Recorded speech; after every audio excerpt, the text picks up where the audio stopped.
Olá, muito boa tarde a você conectado conosco aqui pelo site Notícias Agrícolas. Está começando mais um boletim de mercado, olhando para os negócios lá na Bolsa de Chicago.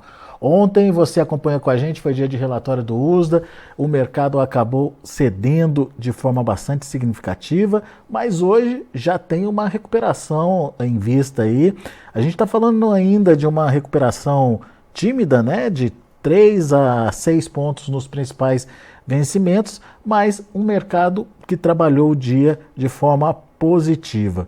A gente tem aí, obviamente, alguns fundamentos que ajudam a justificar esse fechamento positivo de hoje, mas a gente quer entender melhor o que vem pela frente, principalmente quais são as tendências aí para esse mercado.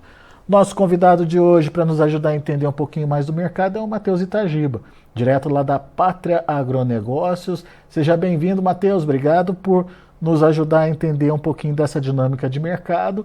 O mercado ontem ficou bastante pressionado por conta do relatório do USDA, mas hoje já está com outra cara, apesar de não serem altas grandes, né, altas substanciais, o mercado fechou de forma positiva hoje. Qual que é a leitura que dá para fazer desse fechamento e principalmente o que aconteceu que justificou aí esse dia positivo, digamos, lá em Chicago, hein, Matheus? Seja bem-vindo.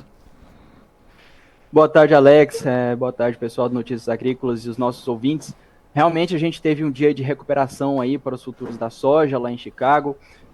Realmente ontem foi um dia bastante negativo, né? Uma queda de mais de 20 pontos. Sempre é muito significativo. Hoje é natural uma recuperação aí dos preços, né? Então, hoje a gente vê, por exemplo, o óleo de soja subindo, né? Influência lá da Ásia, onde os óleos vegetais acabaram tendo um dia positivo, principalmente devido à expectativa de aumento de demanda por lá, né? Mas nos Estados Unidos, é claro, a gente viu aí no relatório de ontem a questão do aumento de produtividade esperado lá pelo USDA para a safra americana, o que era também algo natural, apesar de que as expectativas eram o contrário, mas era algo natural. E, claro, as quedas ontem aconteceram porque, né, o USDA vê um aumento de estoques finais por lá. E também, outro destaque que aconteceu ontem foi o fato de não ter acontecido nenhuma mudança em relação à safra da América do Sul, o que é natural, né? O USDA costuma alterar os números de projeção para a safra da América do Sul, né, em especial Brasil e Argentina, a partir de dezembro. Então, a gente deve ver algum tipo de reajuste, né, devido aos atrasos de plantio a partir de dezembro, lá nos relatórios mensais do USDA. USDA sendo conservador, né, Matheus?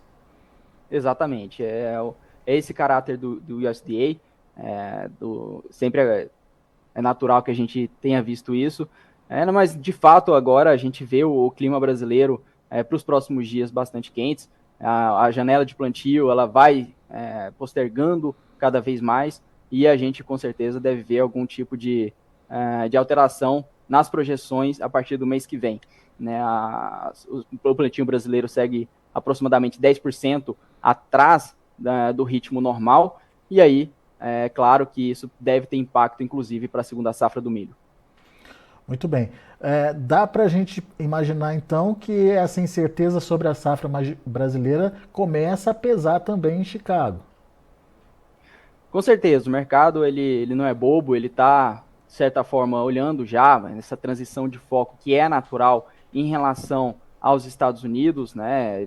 O mercado focando ao que está acontecendo lá e depois começa a ver a progressão da safra brasileira, né? Vale destacar também a questão do aumento das exportações americanas, né? Aumento da demanda por grãos, principalmente pela China, né?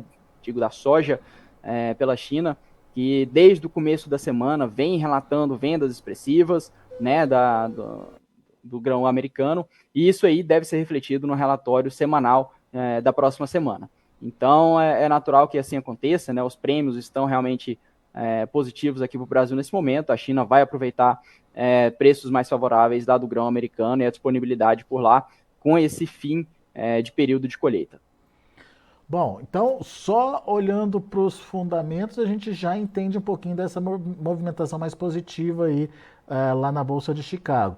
Essa demanda mais forte pela soja americana vindo da China, essa incerteza sobre a safra brasileira e hoje, em especial, essa oscilação aí do óleo de soja por conta da expectativa de aumento de consumo lá na Ásia. Isso tudo dá esse caráter positivo para o mercado, mas dá para dizer que é um viés de alta vindo por aí? Ainda é cedo para dizer, né, em relação a um viés de alta, mas com certeza ele é completamente possível, à medida que o pessoal vai olhando para a gravidade do atraso de plantio aqui no Brasil e as condições das lavouras aqui também. Né? Então, é uma possibilidade, claro, que exista um viés de alta pela frente. E aí, claro que o produtor precisa estar atento a oportunidades que possam vir, né, de comercialização, né, porque depois, claro, se o clima se alterar, a gente isso nunca é uma coisa certa, né, cravada, isso aí pode reverter. Então é um cenário que no momento é de preço sustentado lá em Chicago e que, né, a gente precisa ficar atento às oportunidades. Muito bem. Ô Matheus, como é que você está vendo aí a evolução da safra, ou vocês aí na pátria estão acompanhando aí a evolução do plantio? Realmente é uma condição que preocupa? Você falou em 10% de atraso, é isso? Nesse momento é mais ou menos isso o atraso do plantio, né? No Mato Grosso já está em cerca de 91%, né? Que geralmente lidera, mas o atraso realmente em cenário nacional está em cerca de 10% atrás do que era no passado, mais ou menos. A gente está atualizando os números agora e a gente pondera cerca de 60% de trabalhos concluídos por aqui, nesse momento. Então, é um atraso já significativo, né? Que o mercado já começa a olhar. Tá. E isso vai refletir na produção, na produtividade, ou é mais um problema só para a segunda safra, hein? É o problema para as duas questões. De fato, o clima quente ele pode prejudicar bastante, né, a produtividade brasileira. A gente vê aí uma onda de calor para pelo menos 10 dias aí, que já essa notícia já está bem proliferada, mas a gente já vinha antecipando esse cenário já há algumas semanas, e isso pode refletir com certeza na produtividade, né? Alguns estandes realmente estão deploráveis de soja em algumas regiões, aqui em Goiás, no próprio Mato Grosso, né? Como é que fala? A irregularidade das chuvas, ela está prejudicando bastante essa questão, né? A gente está vendo muitos produtores conseguirem aproveitar algumas áreas e outras não, né? Os estantes estão muito irregulares, assim como as precipitações. E em relação à segunda safra, de fato, ontem, por exemplo, a Conab divulgou os números para a expectativa de safra e já projeta aí para a segunda safra 91 milhões de toneladas de milho, né? Muito abaixo do 101 milhões de toneladas da safra atual. E para o cenário total, né, para a produção de milho total do Brasil, já há um corte de projeção da Conab de 13 milhões de toneladas. Então, há sim impactos nas duas questões.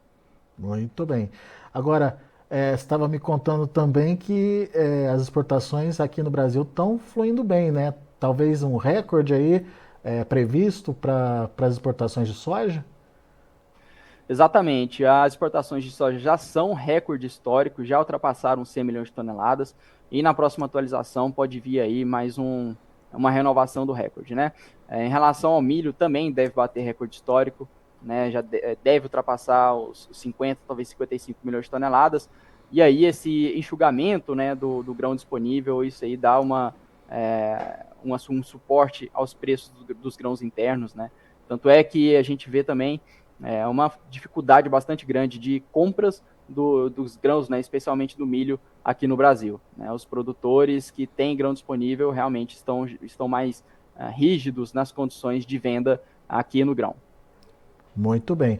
Ou seja, temos que olhar para a safra brasileira e entender o potencial dela.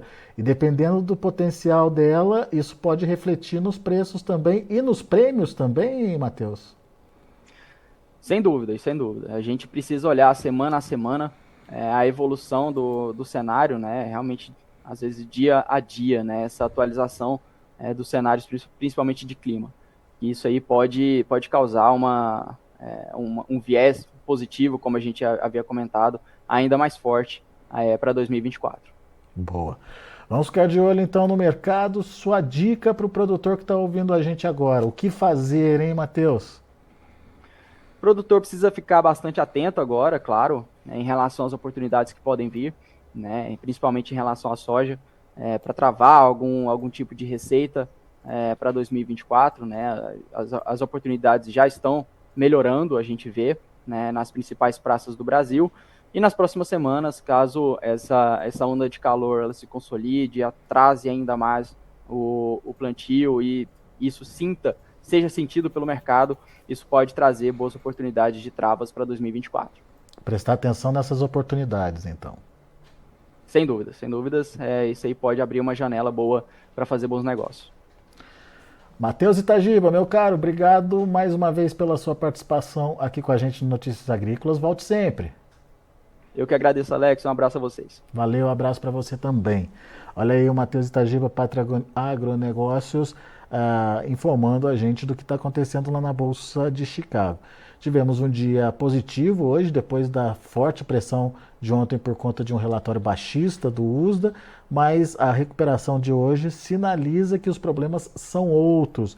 A gente está falando de incerteza para a safra brasileira, que cada dia tem lá o seu problema agravado. A gente está falando de uma China aproveitando para comprar bastante, demanda forte lá na China e, em especial, um dia de alta para o óleo de soja que acabou puxando o grão também, ajudando o grão a encerrar de forma positiva, principalmente por conta das expectativas de um aumento na demanda de óleo por óleo lá na Ásia. Isso acabou mexendo também com o mercado. Bom, vamos ver os preços, vamos ver como estão encerrando as negociações lá na Bolsa de Chicago.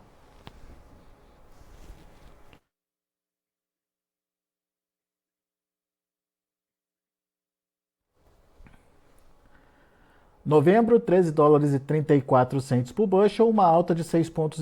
Janeiro, 13 dólares e 48 centes por bushel, 5 pontinhos de alta. O março, 13,61, subindo 4 pontos. E o maio, 13 dólares e 72 centes por bushel, uma alta de 3 pontos mais 25. Esses são os números da soja. Vamos ver como fecharam as cotações do milho.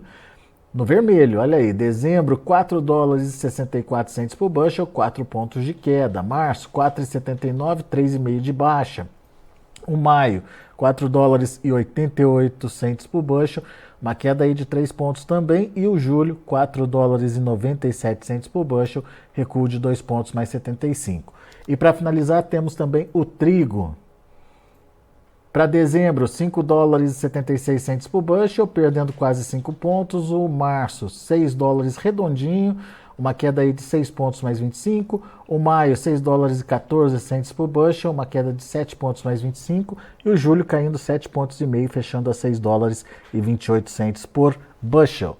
São os números já de fechamento do mercado lá na Bolsa de Chicago. A gente vai ficando por aqui. Agradeço muito a sua atenção e a sua audiência.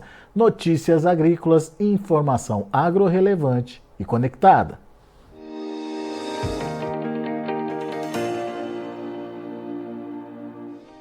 Se inscreva em nossas mídias sociais. No Facebook, Notícias Agrícolas. No Instagram, @Notícias Agrícolas. E em nosso Twitter, @Norteagri. E para não perder nenhum vídeo, não se esqueça de nos acompanhar no YouTube e na Twitch, Notícias Agrícolas Oficial.